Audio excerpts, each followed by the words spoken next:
जय श्री कृष्ण चैतन्य प्रभु नित्यानंदा श्री अद्वैत गदाधर श्रीवासादि श्री गौर भक्त वृंदा।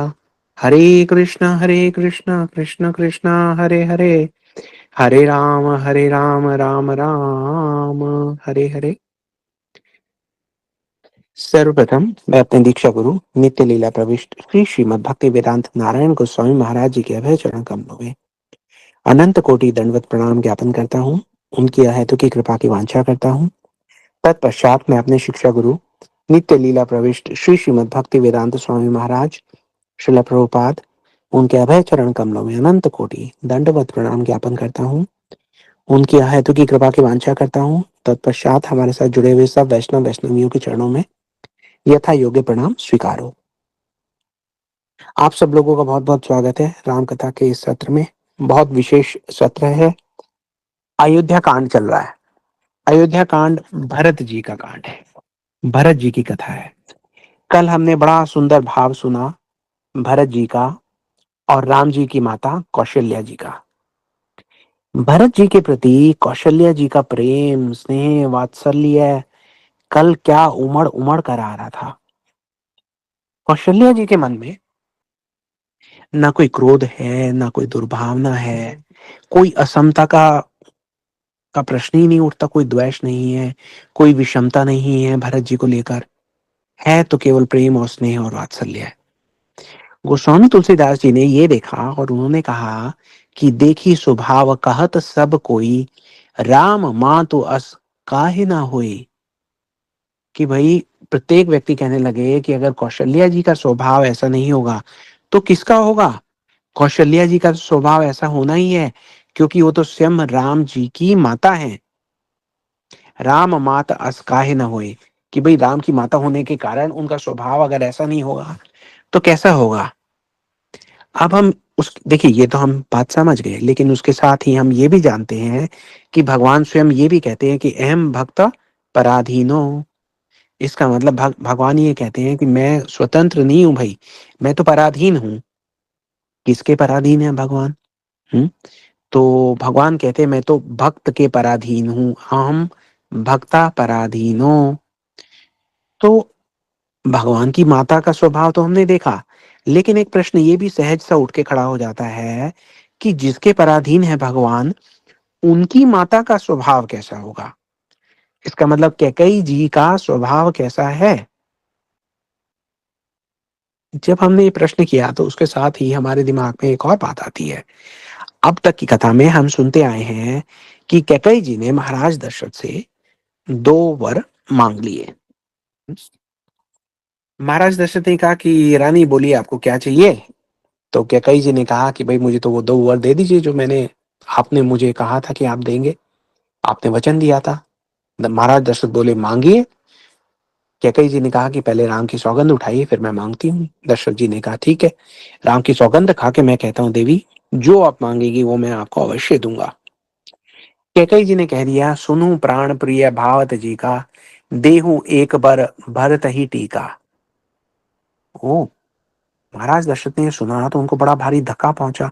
अभी तो पूरा राज्याभिषेक का जो प्रबंध है वो पूरा करके आए हैं, राम जी के राज्याभिषेक का। और अब कैकेयी जी ने ये क्या कह दिया, देहु एक बर भरत ही टीका, मांगठ दूसर बर कर जोरी, पूर्वहु नाथ मनोरथ मोरी। एक में तो उन्होंने मांग लिया कि भरत जी के लिए टीका, और दूसरा जब वो वर मांगने लगी तो एक विशेष बात कही है कैकेयी जी ने। देखिए भगवान की जो कथा है, भगवान की जो भक्ति का रहस्य है, वो आम व्यक्ति उसको समझने का सामर्थ्य नहीं रखता। ये तो जब गुरु वैष्णवों की कृपा हो जाती है तो हमें कुछ कुछ समझ में आने लगता है। गोस्वामी तुलसीदास जी ने भी इतना सुंदर भाव, इसने आप ये कहिए कि इतने रहस्यमयी तरीके से डाला है कि आम व्यक्ति तो उसको समझ ही नहीं सकता। लेकिन गोस्वामी तुलसीदास जी बोल भी गए और सुनने वाले समझ भी गए। कैसे? वापस ध्यान दीजिए। सुनहु प्राण प्रिय भावत जी का, देहु एक वर भरत ही टीका, मांगठ दूसर बर कर जोरी, पूर्वो नाथ मनोहर मोरी। तो ने कहा कि एक वर तो दे दीजिए भरत को राज तिलक, और हे नाथ दूसरा वर मैं मांगने से पहले अपने दोनों हाथ जोड़कर मांगती हूँ, आप मेरा मनोरथ पूरा कीजिए। दोनों हाथ क्यों जोड़ रही हैं कैकई जी? अभी तो बड़ा हठ दिखा रही थी। हाँ, अभी तो वो ये कह रही थी कि नहीं, वर देना है तो दीजिए, नहीं देना तो नहीं दीजिए। ये सब कहते हुए अचानक दूसरा वर मांगने से पहले क्या रहस्य रहा होगा कि केकई जी ने अचानक अपने दोनों हाथ जोड़कर प्रार्थना करके मांगा, मानो वो किसी से प्रार्थना कर रही हूं उस शक्ति के लिए जिसकी आवश्यकता है उन्हें इस वर को मांगने के लिए। कहती हैं कि मांगट दूसर बर, कर जोरी हाथ जोड़कर मांगती हूँ। और उसके बाद बड़ा कठिनता से कैकई जी कहती हैं कि तापस वेश विशेष उदासी, 14 बरस राम बनवासी। ने कह दिया, और कह दिया तो उसके बाद क्या हुआ? सुनी मृदु बचन भूप ही सो को, ससी कर छुअत बिकल जिमी को। जिस प्रकार चंद्रमा की किरण के स्पर्श से चकवा विरल हो जाता है, विकल हो जाता है, उसी प्रकार से जिस प्रकार से जल के बिना जो मछली है वो तड़पने लगती है, ऐसे वचन सुनकर महाराज दशरथ का वो हाल हुआ। ठीक, इस बात को आप ध्यान में रखिएगा कि यहाँ पर जो दो वर मांगे उसके बीच में काफी कुछ हुआ था। ठीक है, अब हम आगे बढ़ते हैं। रानी ने अपने वर मांग लिए, रानी कैकेयी ने अपने वर जो है वो मांग लिए। महाराज दशरथ ने वर जो है वो देखा कि अच्छा वर मांगे हैं, और महाराज दशरथ तो बहुत बहुत विकल हो गए। इतने विकल हो गए, उन्होंने क्या क्या नहीं कहा कैकेयी को, कुल नाशनी से लेकर क्या क्या। जी चलिए, वो जो कहना था महाराज दशरथ ने कह दिया कैकेयी जी को। लेकिन जब से ये दो वर कैकेयी जी ने मांगे हैं, तब से कैकेयी जी को इतिहास में एक दुत्कार की दृष्टि से देखा जाने लगा। इस एक पल के बाद जब से रानी ने ये कहा, क्या कहा? रानी ने ये कहा कि 14 बरस, सॉरी, तापस वेश विशेष उदासी, 14 बरस राम बनवासी। उस पल के बाद से किसी ने कभी अपनी पुत्री का नाम कैकेयी नहीं रखा। हम्म? लेकिन जैसा हम बात कर रहे थे कि भक्ति का रहस्य जानने वाले ही इस बात को समझ सकते हैं कि भगवान की लीला भगवान की इच्छा से होती है, और भगवान की इच्छा को पूरा करने का बीड़ा भगवान के भक्त ही उठाते हैं। इस रहस्य को समझने के लिए इस पे से अगला पर्दा अब हम उठाते हैं। देखिए, जब भगवान को मर्यादा पुरुषोत्तम अवतार लेकर यहाँ प्रकट होना था, हम्म, तो भगवान जो है वो राम जी के रूप में आए। राम जी ने जन्म लिया, जन्म से ही शील स्नेह और सब सद्गुणों की जो निधि है वो तो भगवान जो है वो सहज रूप में थे ही थे। लेकिन मर्यादा पुरुषोत्तम नहीं थे। मर्यादा पुरुषोत्तम वो तब जाने गए जब कैकेयी जी के कक्ष में उनको बुलाया गया। हम्म, जब उनको कैकेयी जी के कक्ष में बुलाया गया और वहां पर उन्होंने देखा कि अरे पिताजी तो बड़े विकल होकर धरती पर पड़े हैं। उनके दुख का कारण पूछा, कैकेयी जी से कहा, बोले महु कहू मात तात दुख कारण, करी जतन जेहि होई निवारण, सुनहु राम सब कारण एहू, राजी तुम पर बहुत स्नेहू। राम जी बोले कैकेयी जी से, हे माता, मुझे पिताजी के दुख का कारण कहो। ध्यान से एक एक शब्द सुनिएगा। हे माता, माता कह के संबोधित किया। मुझे पिताजी के दुख का कारण कहो जिससे उसका मैं निवारण करने का प्रयास कर सकूं, पिताजी का दुख दूर हो जाए। कैकेयी जी ने कहा, हे राम सुने, कारण तो यही है कि राजा का तुम पर बहुत स्नेह है। इस बात को भी आप ध्यान रखिएगा कि रानी ने कहा ये वो है जो रहस्य गोस्वामी तुलसीदास जी बहुत सौभाग्यशालियों के लिए खोलने के लिए यहाँ पर लिख गए। लेकिन 99.9% लोग इसको कभी समझ नहीं पाए। क्यों? गुरु वैष्णवों की कृपा नहीं थी। आज हमारे गुरु वैष्णवों की कृपा ऐसी हुई है कि किसी माध्यम से ये कथा आप तक और मुझ तक पहुंच पहुंच पा रही है। ठीक, तो उसके बाद कैकेयी जी ने कहा, देन कहे नि मोहि दोई वरदाना, मांगे जो कछु मोई सुहाना, सो सुनी भय भूप उर सोचू, छाड़ी न सके तुम्हार संकोचू। मुझे तो कह रहे थे कि दो वरदान मांग लो मांग लो मांग लो, जब मैंने मांग लिए तो अब ये इनका ये हाल हो गया। तुम्हारे प्रति जो इनका स्नेह है उसके संकोच के कारण तुम्हें वो वर बता नहीं रहे। क्या वर है माता, आप बता दीजिए। कैकई जी ने जो है वो दो वर उनको बता दिए। जब कैकई जी ने बता दिए, कैकई जी ने ये जब दो वर बताए, तो कैकई जी राम जी को देख नहीं पा रही थी। वो पलट गई दूसरी तरफ मुंह करके, ऐसे उन्होंने अभिनय किया जैसे वो बहुत अकड़ कर बात कर रही हो। लेकिन सत्य बात तो ये है कि वो रामचंद्र जी को देखकर ये बात कह नहीं सकती थी। और जब उन्होंने एक बार कह दी, तो भगवान राम ऐसे प्रसन्न हो गए मानो इसी घड़ी की प्रतीक्षा में थे। गोस्वामी जी कहते हैं, मन मुस्काई भानुकुल भानु राम सहज आनंद निधानु, बोले बचन विगत सब दूषण मृदु मंजुल जनु बाग विभूषण। उन्होंने ये कहा कि ऐसे इतने आनंद में आ गए भगवान की उनको गोस्वामी जी ने आनंद निधान कह दिया उस समय। वैसे तो भगवान आनंद निधान है ही है, लेकिन इस समय शब्दों का जो चयन है गोस्वामी तुलसीदास जी इतनी कुशलता से कर रहे हैं। हम तो कहते ही हैं गागर में सागर भर देते हैं गोस्वामी तुलसीदास जी। उसके बाद राम जी इतने प्रसन्न हो गए कि उन्होंने सबसे पहले पिताजी से भी पहले उन्होंने कैकेयी जी को देखा और ये कहा, सुन जननी सोई सुत बड़ भागी, जो पितु मात बचन अनुरागी, तनय मात पिता तोष निहारा, दुर्लभ जननी सकल संसारा। आप फिर ध्यान से सुनिएगा, यहां पर इस बार राम जी ये कह रहे हैं, सुन जननी सोई सुत बड़ भागी। इसके पहले जो उन्होंने कहा था वो आप लोगों को ध्यान होगा, क्योंकि हमने कहा था, ध्यान से सुनिए। उस वक्त भगवान राम ने कहा, मोहि कहू मात तात दुख कारण। वहां पर माता कहा था, लेकिन यहाँ पर जननी कहा है। राम जी कह रहे हैं कि कई रानी के कई से कह रहे हैं, हे माँ, आपने आज मेरे भाग्य को बड़ा कर दिया। सुन जननी सोई सुत बड़ भागी। क्यों? क्योंकि मुझे आज पिता और माता दोनों के वचनों का पालन करने का सौभाग्य मिल रहा हो। हाथ जोड़े बहुत प्रणाम किया। तनय मात पित तोष निहारा, दुर्लभ जननी सकल संसारा। ऐसा लग रहा है कि वो कैकेयी जी से कह रहे हैं कि आपने अपना वचन पूरा किया। हालांकि वो कह तो ये रहे हैं कि मात और पिता का दोनों का वचन पूरा करने का मुझे सौभाग्य मिल रहा है। इसमें भी बहुत भारी भेद है, बहुत भारी भेद है। माता का वचन और पिता का वचन। पिता का वचन केवल वो वचन नहीं जो उन्होंने कैकेयी जी को दिए हैं। एक वचन एक और था पिताजी का जो उन्होंने मांगा था, भगवान से मांगा था। आप में से जो लोग हमारे साथ शुरू से जुड़े हुए हैं वो शायद इस बात को समझ पाएंगे कि हम क्या कह रहे हैं। अगर आपको ध्यान हो तो हम बात कर रहे हैं जब मनु और शत्रुपा जी जब भगवान की भक्ति कर रहे थे तो भगवान ने उनको दर्शन दिए। जब भगवान ने दर्शन दिए तो भगवान ने कहा कि आपको क्या चाहिए बताइए। तो मनु जी ने और शत्रुपा जी ने उस समय ये कहा कि भाई हमें आपके जैसा पुत्र चाहिए। इतना प्रेम देख के भगवान बड़े प्रसन्न हुए।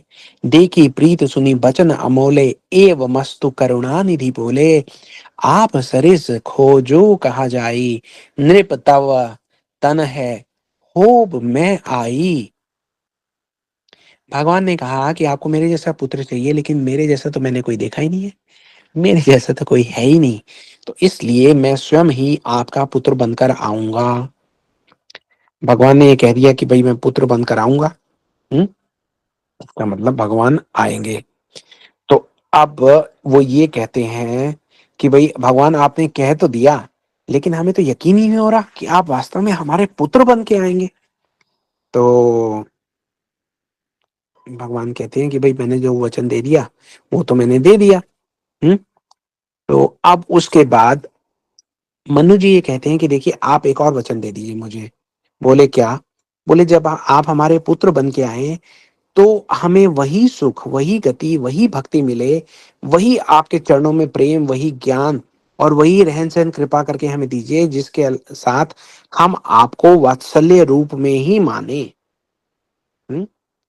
जब भी आप आएंगे तो सुत विषयी तव पद रति होई, मोही बड़ मूड कहे किन कोई, मनी बिन फनी जिमी जल बिन मीना, मम जीवन तिमि तुम ही अधीना। जी क्या मांग लिया मनु जी ने?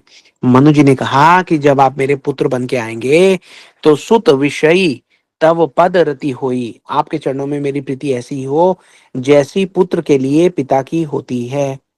चाहे मुझे कोई बड़ा भारी मूर्ख ही क्यों ना कहे, लेकिन आप मुझे एक वरदान दे दीजिए कि जैसे मणि के बिना सांप और जल के बिना मछली जो है तड़प तड़प कर अपने प्राणों का त्याग कर देती है, वैसे ही मेरा जीवन आपके विरह में मैं अपने प्राणों को धारण ना कर पाऊं, आपके विरह में तड़प तड़प कर मैं अपने प्राणों को त्याग दूं। भगवान ने कहा ये क्या मांग लिया आपने? हाँ, ये वर मांगा या श्राप मांगा? लेकिन मनु जी ने कह दिया मैंने तो जो मांग लिया, आपको अब मुझे देना पड़ेगा। है? तो भगवान ने कहा अच्छा ठीक है, दे देंगे। तो भगवान ने तो दे दिया उनको, लेकिन अब ये जो वर है ये भगवान के ऊपर ही बहुत बहुत भारी हो गया है। तो अब ये हो गया, भगवान जो है आए, मनु जी दशरथ बने, शत्रुपा जी कौशल्या बनी, राम जी ने जन्म ले लिया। हम्म अब राम जी ने जन्म लिया तो उसी परिवार में दशरथ जी की जो एक पत्नी थी वो कैकई जी भी थी। अब अलग अलग कल्प में लीला विस्तार जो है बड़े मनोहर रूप में कई प्रकार से किया गया है।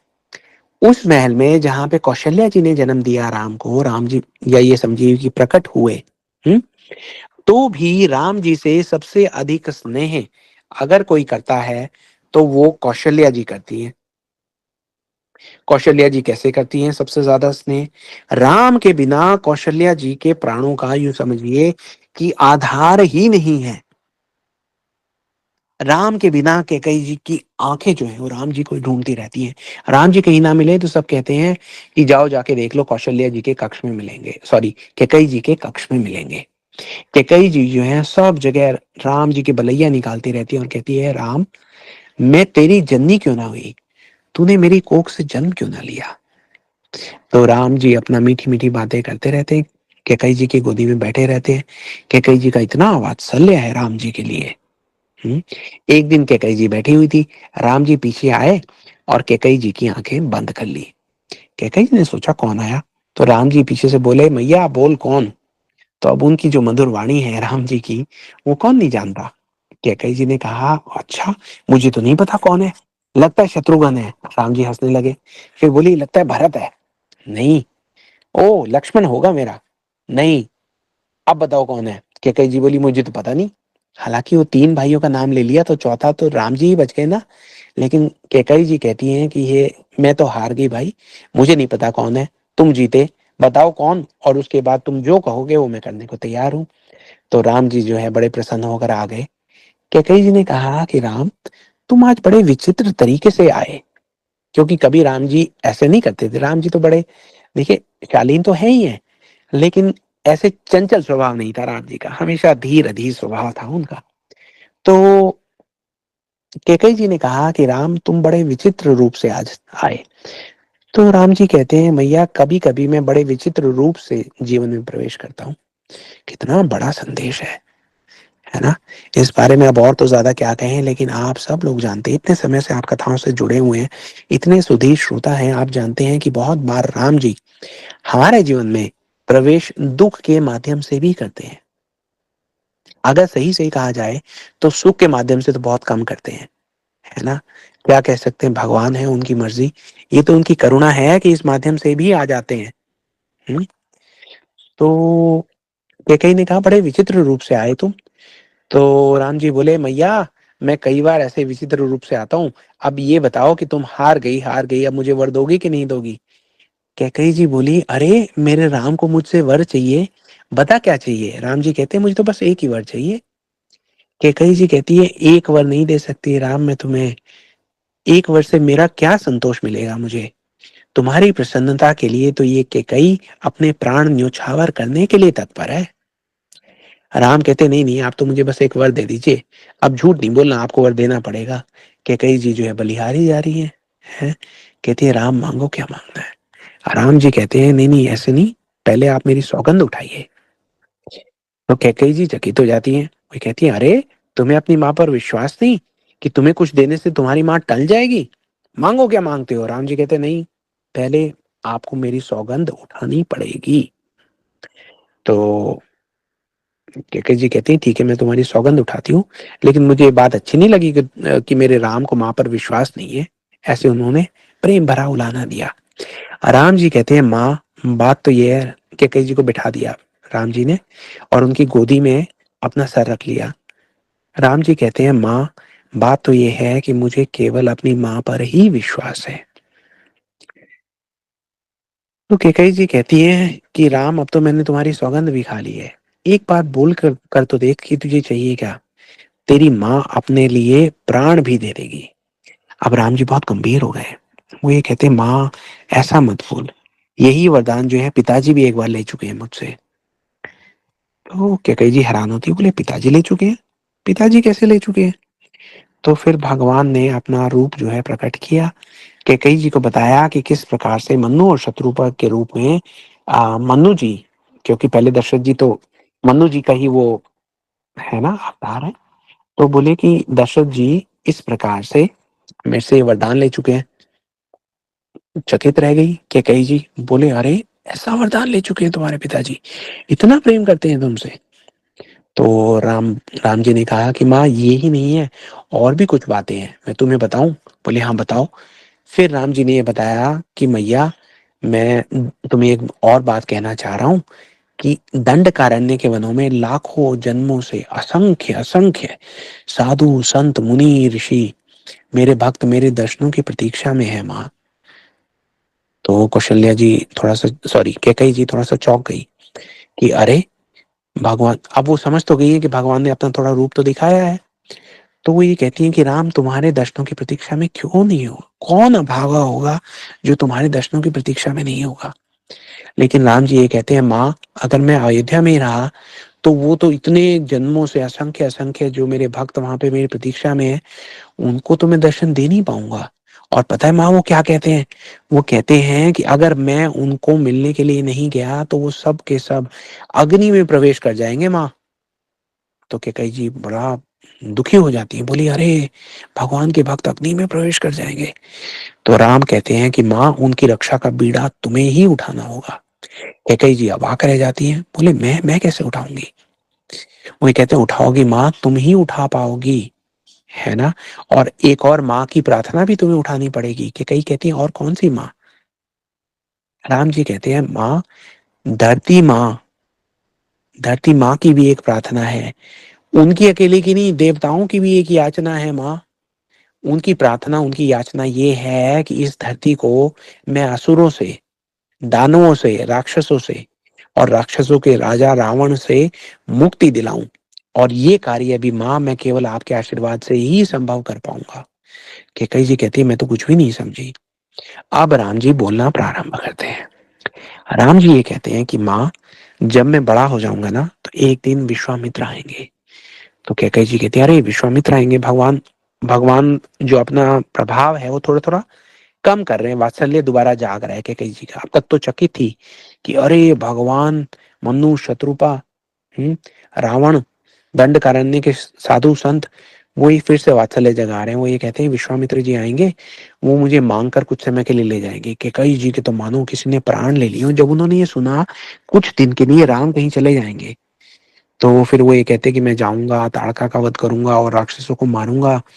फिर माता, मैं गया हूं, तुम्हें दुख हो रहा है ना? कैकेयी कहती है हाँ। बोले दुखी मत हो, क्योंकि मैं जनकपुरी जाऊंगा।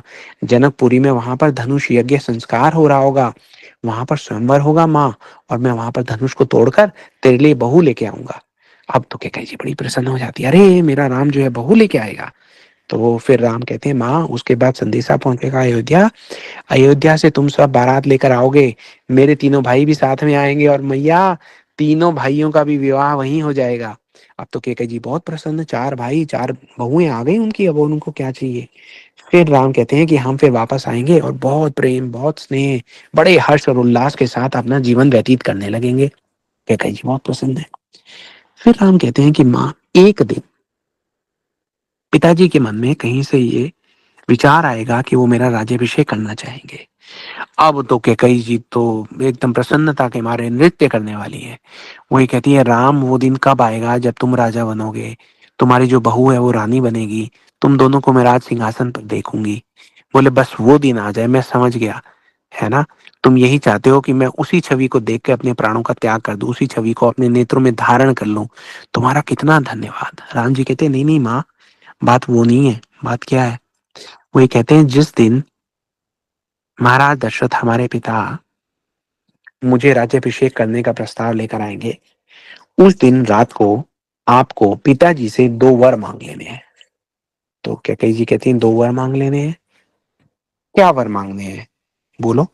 तो वहां पे राम जी जो है वही बताते हैं कि मैया, आपको ये दो वर मांगने पड़ेंगे। अब कैकेयी जी जो है वो तो एकदम मूर्छित हो जाती है। कैसे मांगेंगे कि भाई वर क्या मांगा राम जी के लिए, तापस वेश विशेष उदासी, 14 बरस राम बनवासी। तो मूर्छित हो जाती हैं। भगवान उनको वापस होश में लेके आते हैं। तो कैकेयी जी जो है वो फूट फूट कर रोने को हो रही है। वो ये कहती है, राम तुम जो कह रहे हो, अगर मैं वो करूंगी क्या तुम प्रसन्न होगे? राम कहते हैं, हाँ माँ। कैकेयी कहती है, तुम्हारी प्रसन्नता के लिए मैं सब करने को तैयार हूँ। और उसके बाद कैकेयी जी के नेत्रों से अश्रु जो है अविरल बहे जा रहे हैं, बहे जा रहे हैं, बहे जा रहे हैं। राम कहते हैं, माँ तुम्हारा बलिदान जो है उसकी कोई सीमा नहीं होगी, क्योंकि जब तुम ये वर मांगोगी तो पूरी अयोध्या के निवासी तुम्हारे नाम पर कलंक लगा देंगे, है ना। तुम हमेशा हमेशा के लिए कलंकित हो जाओगी। कैकेयी जी कहती है, लेकिन राम तुम तो प्रसन्न हो ना। राम कहते हैं, माँ पिताजी आपको त्याग कर प्राणों को भी त्याग देंगे। कैकेयी जी की अब पीड़ा को कौन समझ सकता है, बहुत पीड़ा में है कैकेयी जी। उसके बाद राम कहते हैं कि जब भरत को ये पता लगेगा ना माँ, तो भरत तुम्हारा पुत्र भरत तुम्हें श्राप दे देगा, कभी माँ नहीं कहेगा। अब कैकेयी जी ये कहती हैं कि तुम्हारी माँ अपने राम के लिए सब करेगी, राम सब करेगी। बड़ा फूट फूट कर रो रही है। हम्म। उसके बाद राम ने अपनी माँ के कई को गले से लगा लिया और कुछ समय ढाढ़स दिया, और उसके बाद माँ के कई को सब भुला दिया। और ये कहा, माँ जब सही समय आएगा तो इसी लीला को आगे बढ़ाने के लिए मैं तुम्हें प्रेरित करूंगा। तो कुछ जन ये भी कहते हैं कि माँ के कई को ये बात ध्यान थी कि ये राम जी की सेवा है, राम जी की सेवा है, तो उन्होंने ये मांगा, वरना वो मांग नहीं पा रही थी। हम्म। तभी हमने आज सुना ना, सुन ही प्राण प्रिय भावत जी का, देहु एक वर भरत ही टीका, मांगट दूसर बर कर जोरी, पुरवहु नाथ मनोरथ मोरी। वो ये कहते हैं कि मैं पूरी, भगवान ने, राम जी ने कहा था, माँ जब तुम ये मांगोगी तो तुम्हें ये मांगने की शक्ति मैं दूंगा। तो दोनों हाथ जोड़कर कैकेयी जी ने राम जी से वो बल मांगा, वो शक्ति मांगी, जिससे राम जी की सेवा, राम जी के निर्देशों का पालन वो कर सके। कैकेयी जी जानती हैं कि पूरी अयोध्या हमेशा उन्हें कलंक नहीं बोलेगी। पिताजी ने तो उनका त्याग कर ही दिया था, महाराज दशरथ ने। भरत ने तो श्राप दे दिया है। वो तो ये कहते हैं कि मैं तुम्हें कभी मां नहीं कहूंगा। ये कहा कि तू जीते ही मर क्यों नहीं गई, जैसे तेरा जन्म हुआ तुम ऐसी ऐसी बातें कही हैं।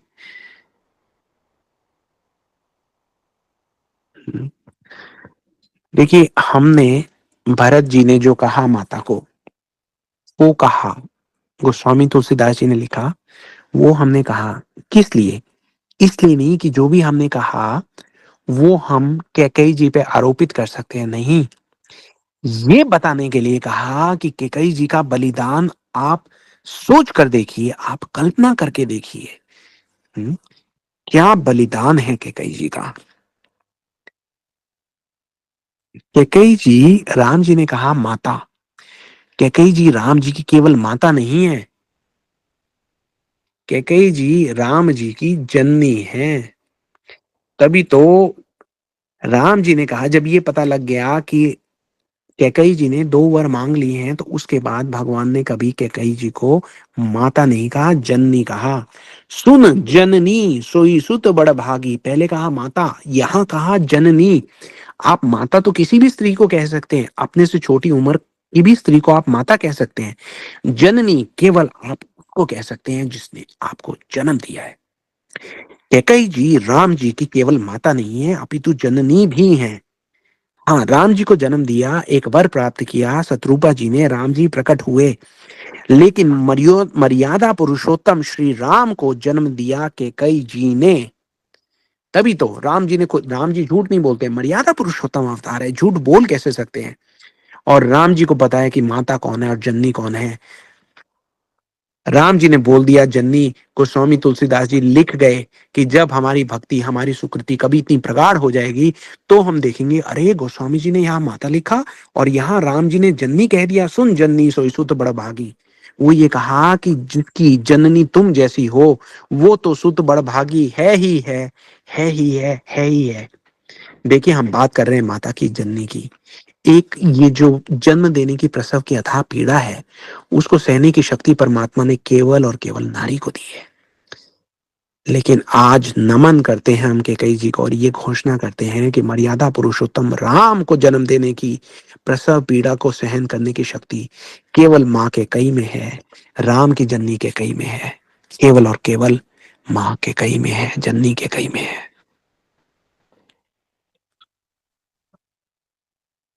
जी, ये है भक्त की माता। कल की हमने कथा कही थी कि भगवान की माता। आज की हमारी कथा है, लोग कहते हैं ना कि राम की माँ तो ऐसी ही होनी चाहिए। अरे देखिए, राम जिसके पराधीन है, आगे अभी तो कथा शुरू हुई है। भरत जी कहेंगे कि जो भरत कहेगा मैं वही करूंगा, मैं अपने धर्म का त्याग कर दूंगा, मैं अपने वचन का त्याग कर दूंगा, पिताजी को जो दिया था वचन, वो भी मैं तोड़ दूंगा, अगर भरत कहे तो।